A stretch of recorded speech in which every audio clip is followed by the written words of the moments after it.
Est-ce que tu as déjà eu l'impression que ta maison est un chaos déguisé en foyer? Que tout est à sa place, mais que ça ne se sent pas bien, comme s'il manquait quelque chose. Le silence pèse, les objets paraissent froids, et même si tu nettoies et ranges, tu n'arrives pas à cette sensation de paix dont tu as tant besoin.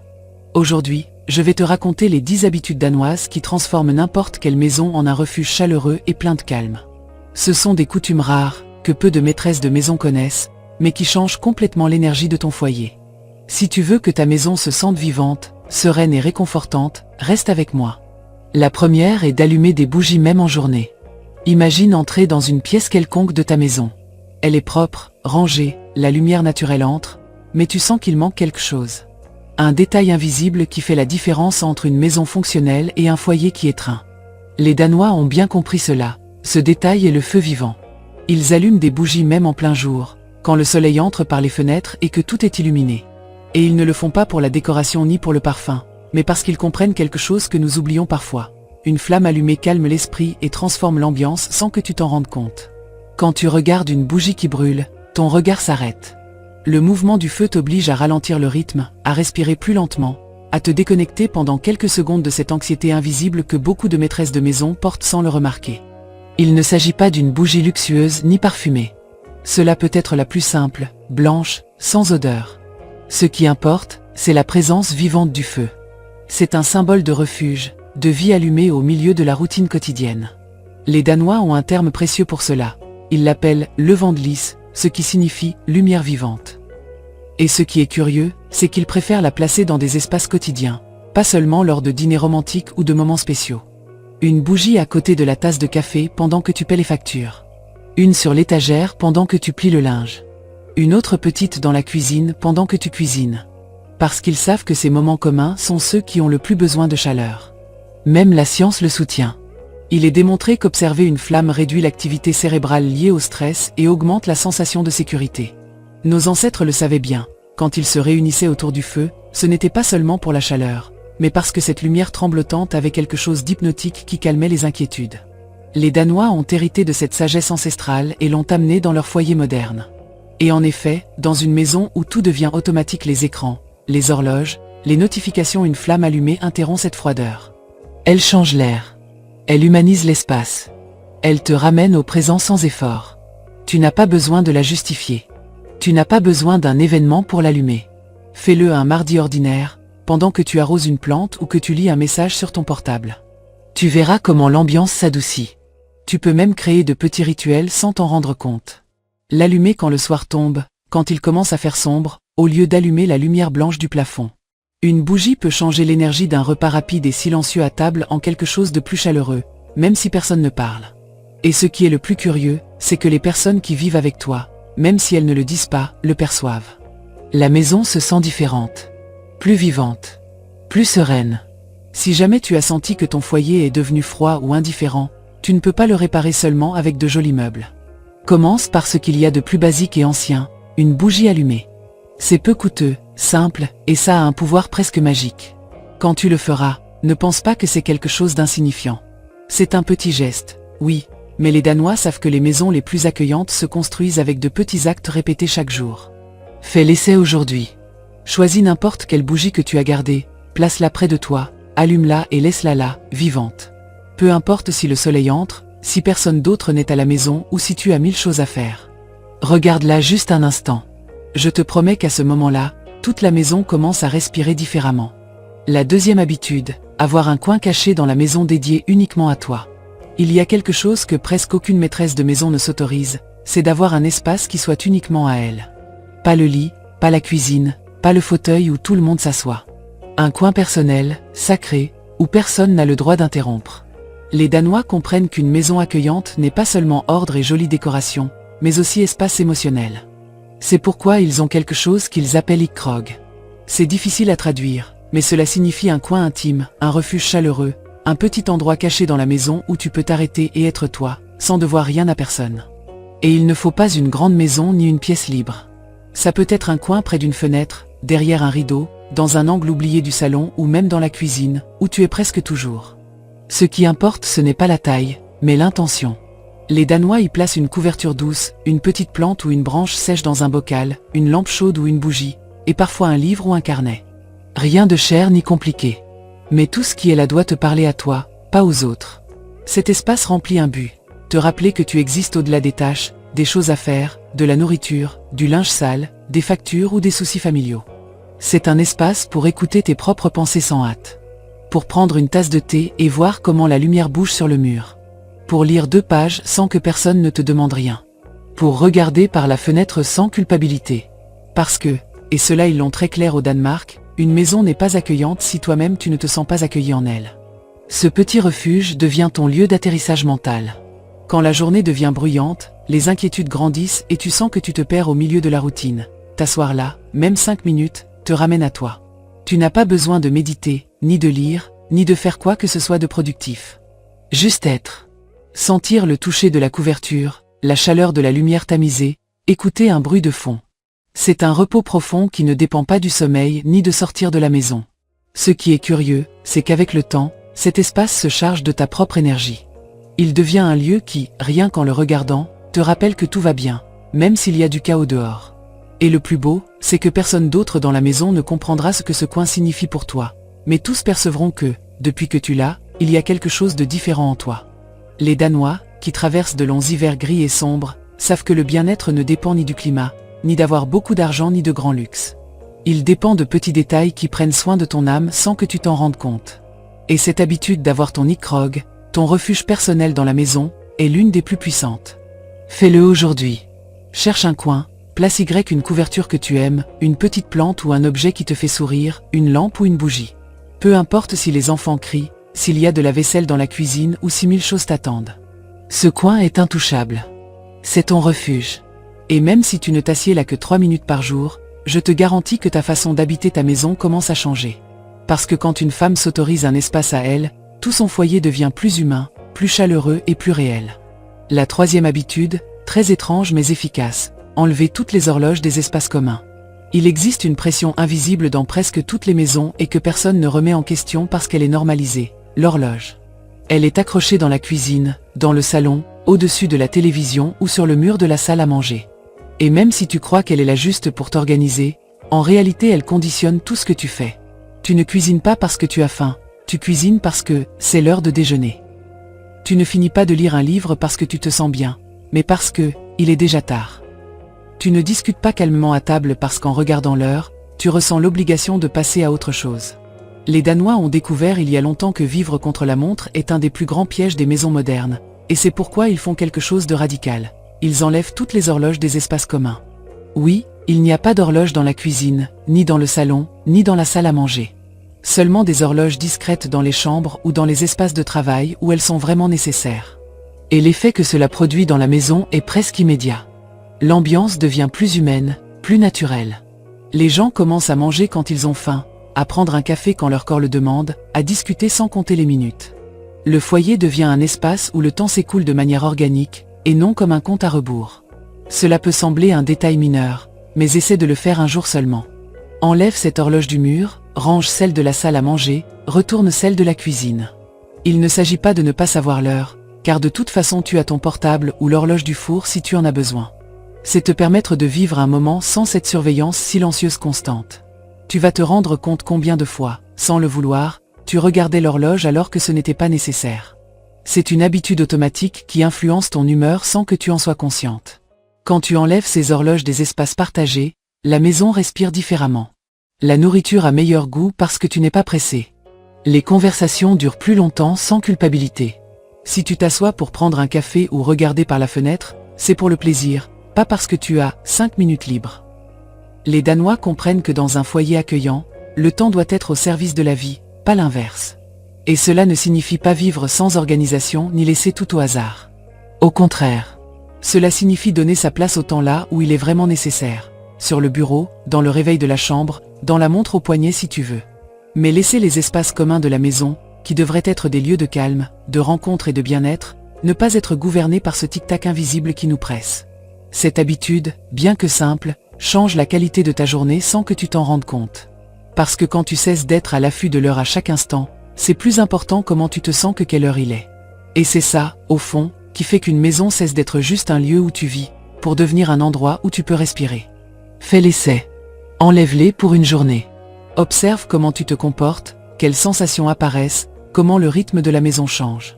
Tu découvriras, comme les Danois, que beaucoup de tensions quotidiennes ne viennent pas du manque de temps, mais de l'obsession à le surveiller. La 4e habitude est d'utiliser des couvertures sur les chaises et canapés, pas seulement en hiver. Il y a quelque chose qui passe inaperçu dans la plupart des maisons, et c'est que les objets parlent. Pas avec des mots, mais avec des sensations. Et un des objets les plus puissants pour changer l'énergie d'un espace est une simple couverture. Les Danois le savent depuis des générations. C'est pourquoi, dans leur maison, peu importe si c'est en plein été, s'il fait chaud ou s'il y a des fenêtres ouvertes, il y a toujours des couvertures placées stratégiquement sur chaque chaise, fauteuil et coin où quelqu'un pourrait s'asseoir. Et ce n'est pas pour la décoration, ni parce qu'ils attendent le froid. C'est parce qu'ils comprennent qu'une couverture possède un langage émotionnel que très peu de choses dans la maison ont. Quand une personne entre dans une pièce et voit une couverture pliée sur le dossier d'une chaise, son corps interprète inconsciemment ce geste comme une invitation au repos. Sans que personne ne te le dise, l'espace te murmure. Ici tu peux rester un moment, ici tu es en sécurité, ici on est bien. C'est un détail qui brise la froideur des espaces propres et rangés mais impersonnels. Cela fait qu'un fauteuil n'est pas juste un objet pour s'asseoir, mais un refuge. Qu'une chaise dans un coin devienne un endroit où tu peux prendre une tasse chaude ou fermer les yeux 5 minutes. Et ce qui est curieux, c'est que les couvertures qu'ils utilisent ne sont ni épaisses ni lourdes. Ils préfèrent des tissus en coton, lin ou fibres naturelles, légers mais doux au toucher. Elles n'ont pas de couleur criarde, ni de motifs lourds. Ce sont des couvertures neutres, qui accompagnent, qui n'imposent rien, mais qui sont toujours présentes. Parce que la clé est qu'elles ne soient pas décoratives, mais fonctionnelles. Que tu puisses les prendre sans y penser, te couvrir les jambes, appuyer ta tête ou simplement les serrer sans culpabilité. Même en été. Et c'est là que ça peut sembler étrange pour beaucoup de maîtresses de maison. Pourquoi une couverture en été s'il fait chaud? Parce qu'il ne s'agit pas de te réchauffer, mais de te donner du soutien. D'avoir quelque chose de doux à portée de main quand tu veux t'arrêter un instant.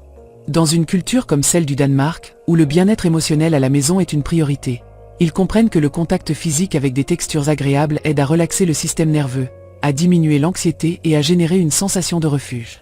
De plus, cette habitude produit quelque chose de beau. Les gens, sans s'en rendre compte, s'asseyent plus. Ils restent un peu plus longtemps à table à discuter. Ils s'allongent un moment sur le fauteuil après le déjeuner. Ils osent lire, regarder par la fenêtre, faire une pause. Parce que dans une maison où il y a des couvertures à portée de main, il est permis de s'arrêter. Et ce permis, au milieu du rythme effréné des journées, est un luxe inestimable. Je t'invite à essayer. Il n'est pas nécessaire d'acheter quoi que ce soit de nouveau. Prends ces petites couvertures rangées, celles que tu sors seulement en hiver, et place-les dès aujourd'hui sur les chaises de la salle à manger, sur le dossier de ton canapé, sur un banc dans la cuisine ou dans un coin de ton lit. Laisse-les là, disponibles, visibles. Tu vas remarquer comment l'ambiance change. Comment la maison devient plus douce, plus proche, plus vivante. Parce qu'une couverture n'est pas seulement un tissu, c'est un message silencieux qui dit à tous ceux qui habitent cette maison et à toi-même ici tu peux être en paix. Le 5e habitude, que peu appliquent, c'est d'avoir un plateau mobile pour les rituels.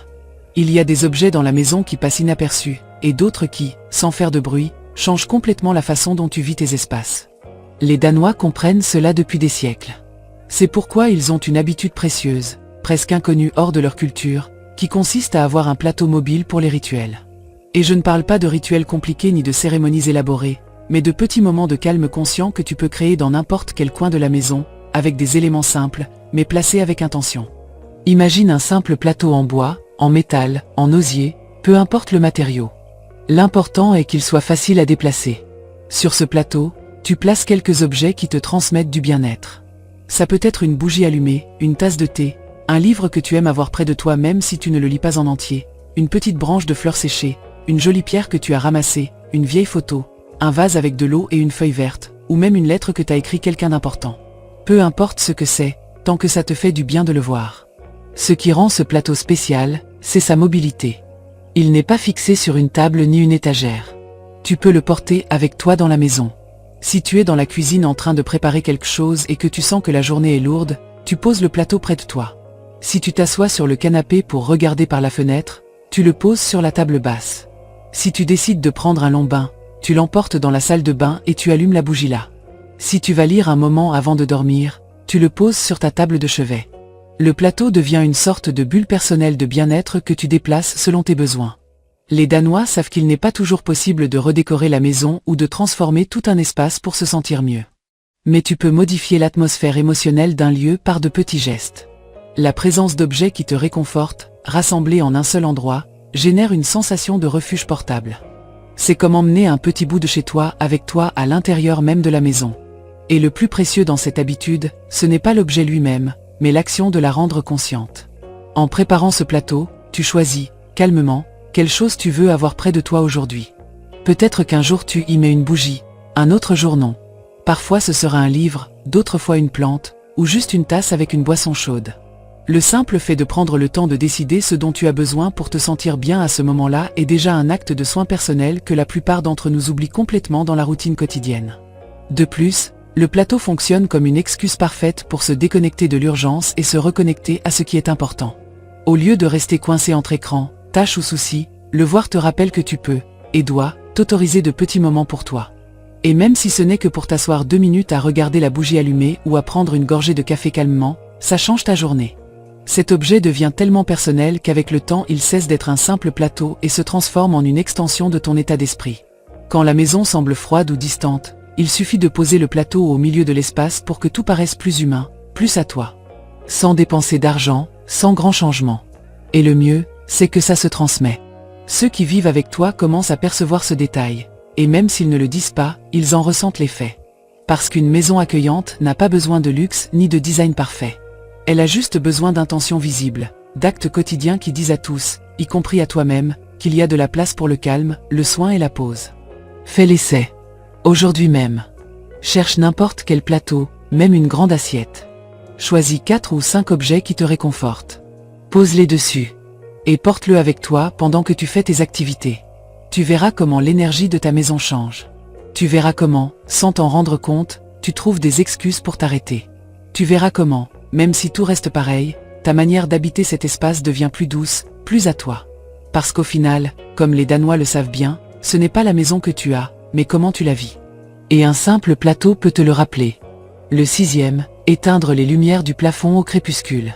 Oui, pas d'ampoule forte ni de lumière blanche. Il y a quelque chose que peu de gens prennent le temps de remarquer, mais qui détermine complètement l'atmosphère émotionnelle d'une maison, la lumière. Pas seulement la quantité de lumière, mais sa couleur, son intensité et sa provenance. Les Danois, obsédés comme peu de gens par le bien-être à la maison, perfectionnent depuis des générations ce détail invisible qui change tout. Et l'une de leurs règles les plus sacrées est simple, mais puissante. Quand le soir tombe, on éteint les lumières du plafond. Oui, pas d'ampoules allumées au centre de la salle à manger, pas de lumière blanche dans la cuisine, pas d'ampoule froide éclairant tout le salon comme un bureau. Ils comprennent que la lumière artificielle intense maintient le corps en état d'alerte, envoie des messages d'activité constante au cerveau et n'autorise pas l'esprit à se détendre vraiment. C'est pourquoi, en fin d'après-midi, ils baissent les lumières du plafond et laissent allumer seulement des lampes de table, sur pied ou murales avec une lumière chaude et douce. Et la différence dans la maison se sent immédiatement. Ce petit changement transforme toute l'ambiance. La maison devient plus douce, plus intime, plus accueillante. Les coins qui paraissaient froids auparavant se remplissent d'ombres douces. Le rythme des personnes ralentit sans effort, comme si le corps, ne recevant plus cette surexposition lumineuse, comprenait qu'il est temps de ralentir, de cesser de courir, de commencer à clôturer la journée. Et il ne s'agit pas de rester dans le noir. Il s'agit de choisir des lumières qui n'agressent pas, qui accompagnent. Les Danois préfèrent des ampoules au ton chaud, tendant vers l'ambre ou le jaune doux, comme la lumière d'une bougie ou d'un coucher de soleil. Ils placent de petites lampes dans des coins stratégiques, à côté du canapé, sur une étagère, près de la table de nuit, dans un coin de la salle à manger. Souvent, ils combinent ces lampes avec des bougies allumées. Et ainsi, sans s'en rendre compte, ils transforment n'importe quelle pièce ordinaire en un refuge de repos. Il y a quelque chose d'ancestral là-dedans. Depuis toujours, l'être humain associe le crépuscule au recueillement, à l'intimité, au calme. Mais dans les maisons modernes, pleines de lumière blanche et d'écrans lumineux, ce rythme naturel est brisé. Et c'est pour cela que, même si tu es fatigué, même si tu veux te reposer, tu as du mal à te déconnecter à la fin de la journée. Parce que la lumière qui t'entoure te dit autre chose. Elle maintient ton cerveau en alerte. Elle te pousse à rester active, à ne pas t'arrêter. Les Danois savent que, pour avoir un vrai repos, il ne suffit pas de se coucher tard ni de fermer les yeux. Le corps a besoin de recevoir des signaux clairs que la journée touche à sa fin. Et l'un des moyens les plus puissants d'envoyer ce signal, c'est par la lumière. C'est pourquoi ils prennent tellement soin de ce détail. C'est pourquoi, dans leur maison, les plafonds restent sombres après le coucher du soleil, et seuls s'allument ici et là de petites sources de lumière douce, comme de petites îles de refuge. La beauté de cette habitude, c'est que tu peux l'appliquer dès aujourd'hui, sans rien dépenser. Il te suffit d'éteindre les lumières du plafond quand il commence à faire sombre. Allume une lampe de table, une lampe sur pied, ou même quelques bougies. Observe comment l'atmosphère change. Comment ta respiration ralentit. Comment les conversations deviennent plus douces. Comment ton corps comprend, sans que tu aies rien à dire, qu'il est temps de ralentir.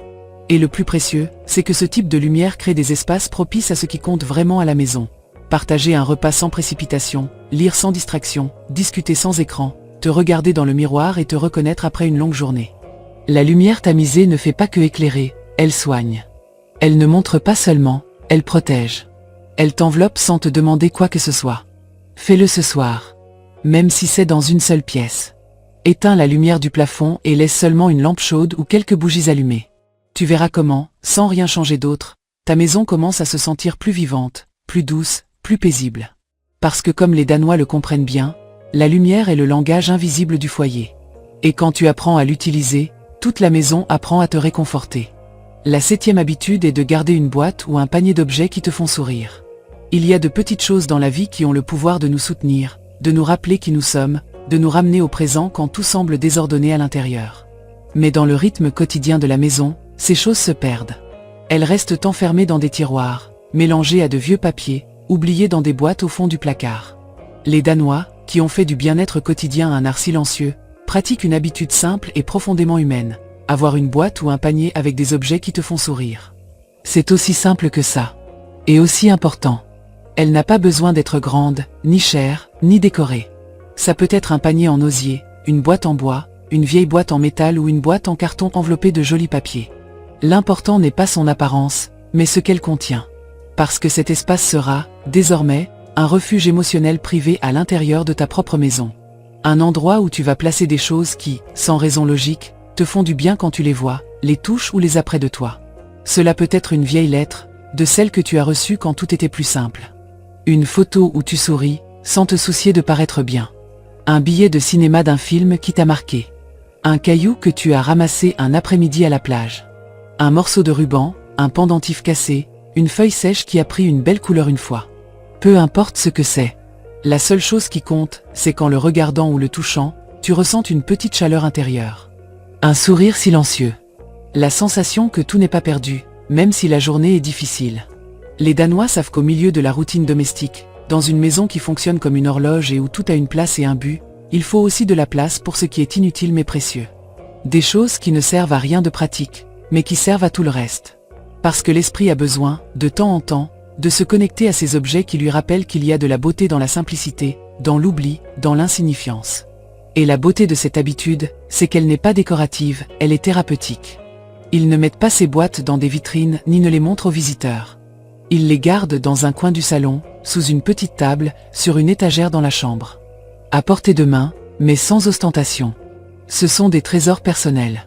Et quand la journée tourne mal, quand tu sens que tu ne peux plus, quand les choses ne se passent pas comme prévu, tu t'autorises ce geste intime, mettre la main dedans. Il n'est pas nécessaire de tout ouvrir ni de chercher quelque chose en particulier. Parfois, il suffit de toucher un objet au hasard, de laisser les doigts reconnaître une texture connue, de voir une écriture manuscrite, une image usée. C'est une façon de revenir à la maison sans bouger. De retourner à cette version de toi-même qui a été émue le jour où elle a mis cela là. Et sans t'en rendre compte, tu sens que tout pèse un peu moins. Ce type de thérapie silencieuse est ce qui soutient la santé émotionnelle dans un foyer, même si personne n'en parle. Parce que les maisons peuvent être belles, ordonnées, modernes, mais si elles n'ont pas de coin où se gardent de bons souvenirs, elles finissent froides, fonctionnelles mais vides. Fais-le aujourd'hui. Trouve une boîte, un panier, un sac en tissu si tu veux. Ramasse dans la maison ces choses que tu laisses toujours de côté parce qu'elles ne servent plus, mais que, pour une raison ou une autre, tu n'as pas jeté. Range-les là. Ne les organise pas trop. Ne fais pas de cette tâche une perfection. Regroupe-les simplement. Et quand la journée te demandera une trêve, quand tu ne sauras pas à qui dire ce que tu ressens, mets la main dedans. Tu verras comment, au milieu de tout ça, ta maison devient non pas un lieu où tu vis, mais un lieu qui prend aussi soin de toi. Parce que c'est ce que les Danois ont toujours compris, que les petites choses, celles qui ne comptent pour personne d'autre, sont celles qui, en silence, nous sauvent. La 8e habitude, utiliser des parfums naturels changeants. Il y a une mémoire invisible que les maisons gardent et que très peu de gens perçoivent clairement, l'odeur. Plus que les meubles, Plus que la décoration ou l'ordre, c'est l'odeur d'un foyer qui en définit l'âme. Les Danois savent cela mieux que personne. Et c'est pourquoi ils ne permettent pas que leur maison sente toujours la même chose. Ils ont une habitude précieuse, oubliée dans presque toutes les cultures modernes. Utiliser des parfums naturels qui changent selon l'heure du jour, la saison ou l'état d'esprit. C'est une façon subtile et puissante de renouveler l'énergie des espaces, sans bouger un seul meuble. Ils n'utilisent pas de désodorisants industriels avec des parfums artificiels et permanents qui saturent l'atmosphère. Ils ne cherchent pas à ce que leur maison sente toujours la vanille ou des fleurs d'été en bouteille. Ils savent que l'odorat est directement lié aux émotions et à la mémoire émotionnelle. C'est pourquoi, si un foyer sent toujours pareil, l'esprit s'assoupit, s'habitue, et l'espace perd vie.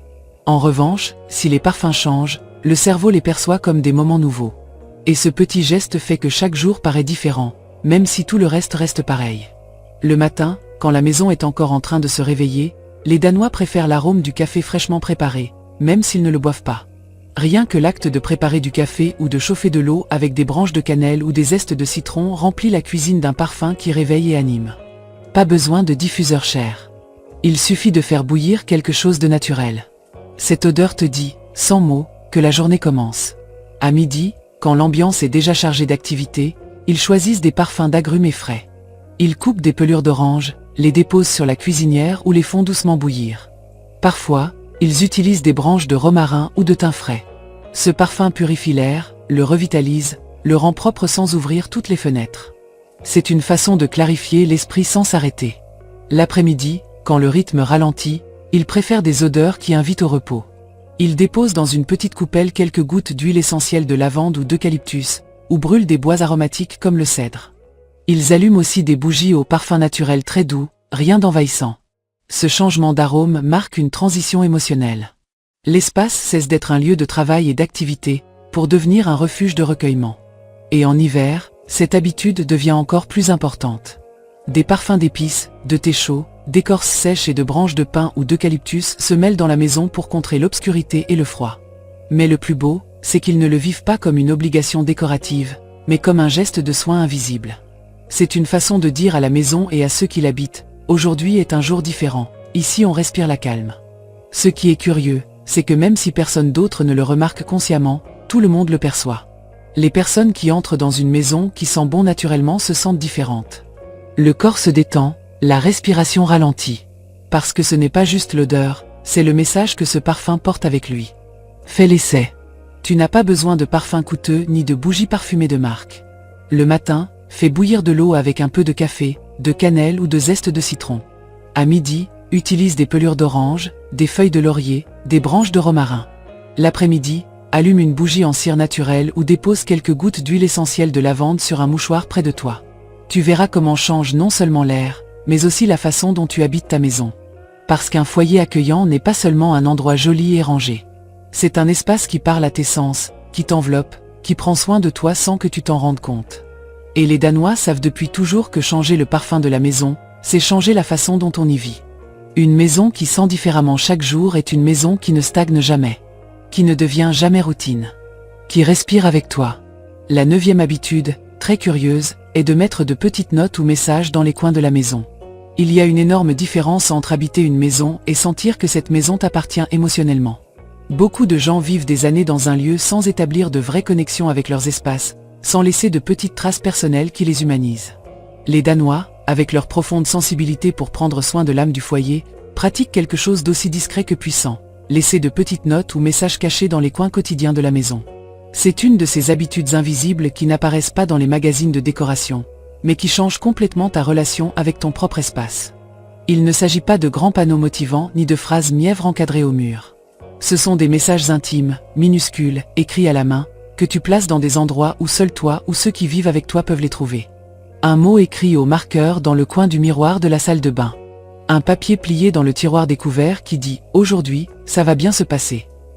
Une phrase sur un post-it collé dans l'armoire où tu ranges les draps, ou une note roulée sur le porte-manteau qui, en la lisant, te rappelle quelque chose de joli que tu avais presque oublié.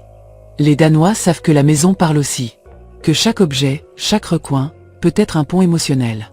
Et qu'au milieu de la routine, ces petits messages sont des rappels silencieux qu'il y a un refuge, qu'il y a du sens, qu'il y a de la beauté dans l'ordinaire. Quand tu ouvres un tiroir et que tu trouves une phrase qui dit « N'oublie pas de respirer », Ou que tu vois au fond d'une étagère poussiéreuse un mot qui dit « merci », ce n'est pas juste pour la lire. C'est pour que, pendant une seconde, le temps s'arrête et te reconnecte avec quelque chose d'essentiel. Cette habitude a un côté ludique, un côté nostalgique et beaucoup d'amour-propre. Parce que souvent, on laisse des messages pour les autres, mais jamais pour nous-mêmes. Les Danois s'écrivent à eux-mêmes sur les objets de la maison. Parfois ce sont des souhaits, parfois des rappels, parfois des blagues privées. Mais ce sont toujours des mots qui prennent soin. Imagine ouvrir la boîte à serviettes et y trouver une note disant « Souviens-toi que tu es forte ». Ou dans le tiroir des chaussettes, une vieille feuille qui dit « Fais quelque chose qui te fasse sourire aujourd'hui ». Il ne s'agit pas de chercher ces messages tout le temps, mais qu'ils apparaissent quand tu ne les attends pas. Qu'ils te surprennent dans les moments les plus simples, parce que c'est là qu'on en a le plus besoin. Et avec le temps, ta maison commence à changer. Elle devient un espace vivant, qui te parle, qui te serre dans ses bras dans les jours difficiles. Ce n'est plus seulement un lieu où tu dors et manges, mais un refuge émotionnel, rempli de petits gestes invisibles qui te rappellent que tu mérites d'aller bien. Cette habitude est aussi contagieuse. Les enfants, les couples, les amis qui passent à la maison commencent à laisser leurs propres mots. Et peu à peu, une conversation muette se construit entre ceux qui habitent ce foyer. Parce qu'il n'y a rien de plus chaleureux que de sentir que les espaces prennent aussi soin de toi. Fais-le aujourd'hui. Écris une phrase sur un papier. Ne réfléchis pas trop. La première qui te vient du cœur. Garde-la dans un coin quelconque de la maison. Et dans quelques jours, quand tu la trouveras, je te promets qu'elle signifiera bien plus que tu ne l'imagines. C'est ainsi que fonctionnent ces rituels danois, de petites choses qui, sans faire de bruit, changent ta manière d'habiter ton propre monde. Et le 10e, le plus puissant de tous, remercier la maison à voix haute. Il y a un acte si simple, si oublié, mais si puissant qu'il peut transformer complètement l'énergie de ton foyer et ton état d'esprit, remercier ta maison. Au Danemark, cette pratique n'est ni une mode ni une coutume nouvelle, mais une tradition profondément enracinée qui parle de respect, de connexion et de soin envers l'endroit où tu vis. Chaque soir, avant de se coucher, les Danois prononcent doucement ou parfois avec un sourire la phrase « Tak for IDAG », qui signifie « merci pour cette journée ». Ce n'est pas seulement un salut, c'est un rituel qui honore tout ce que la maison leur a permis de vivre durant ces heures. Pense à cela, ta maison n'est pas seulement des murs, des toits et des meubles. C'est la scène où passent les rires, les larmes, les silences, les décisions difficiles, les petites victoires quotidiennes. Elle est témoin de tes longues nuits et de tes matins fatigués. La remercier, c'est reconnaître qu'en dépit de tout, tu es là, tu restes là, et ce lieu te soutient. Cette gratitude crée un lien invisible qui fait que le foyer cesse d'être un espace froid ou uniquement fonctionnel, pour devenir un refuge vivant, plein de sens. La plus belle chose dans cette habitude, c'est que tu n'as pas besoin de mots parfaits ni d'une formule exacte. Peu importe si tu le fais à voix haute ou en chuchotant, si tu dis « merci pour cette journée »,« merci de prendre soin de moi » ou simplement « merci ». L'important est de le faire avec intention, en regardant autour de toi, en voyant ta maison avec de nouveaux yeux. Tu peux le faire en éteignant la lumière, en te blottissant dans ton lit, ou en parcourant du regard ton salon ou ta cuisine. Ce moment de connexion transforme l'espace et toi-même. Quand tu remercies, tu relâches aussi des tensions, des soucis et des poids accumulés pendant la journée. Tu fermes un cycle en pleine conscience, et cela prépare ton esprit et ton corps à un vrai repos profond. La maison, à son tour, répond à cette énergie. Elle devient plus accueillante, plus calme, plus à toi. Les Danois le savent bien parce qu'ils ont vécu de longs hivers sombres où le bien-être dépend de ces petits gestes qui donnent du sens à la routine. Remercier la maison est un acte d'humilité et d'amour qui transforme la simple action d'aller dormir en un rituel de soins personnels et collectifs. Je t'invite à l'essayer ce soir. Peu importe si cela te paraît étrange ou ringard. Tiens-toi simplement au milieu de ton salon, ou assieds-toi dans ton lit, regarde autour de toi et dis à voix haute ou mentalement « merci pour cette journée ». Sens comment, à cet instant, quelque chose en toi s'ajuste, s'allège, se calme. Et même si les choses dehors restent les mêmes, ta maison ne sera plus la même. Parce que quand tu apprends à remercier le lieu où tu vis, tu commences à l'habiter avec plus d'amour, plus de paix, plus de présence. C'est le plus beau cadeau que les Danois laissent à leur foyer. Non seulement construire de jolis espaces, mais créer des lieux qui te rendent à toi-même chaque jour, avec gratitude et calme. Que cette simple phrase devienne aussi ta salutation quotidienne, et tu verras comment, peu à peu, ta maison devient le refuge dont tu as toujours rêvé. Si tu veux une maison accueillante, ce ne sont pas les meubles, ni la taille, ni la décoration. Ce sont les habitudes invisibles, celles que personne ne raconte, celles qui transforment un espace en un foyer qui embrasse. Laquelle de ces habitudes aimerais-tu essayer en premier? Écris-le dans les commentaires. Et si cette vidéo t'a touché, abonne-toi, car d'autres secrets qui changent les maisons et les cœurs arrivent.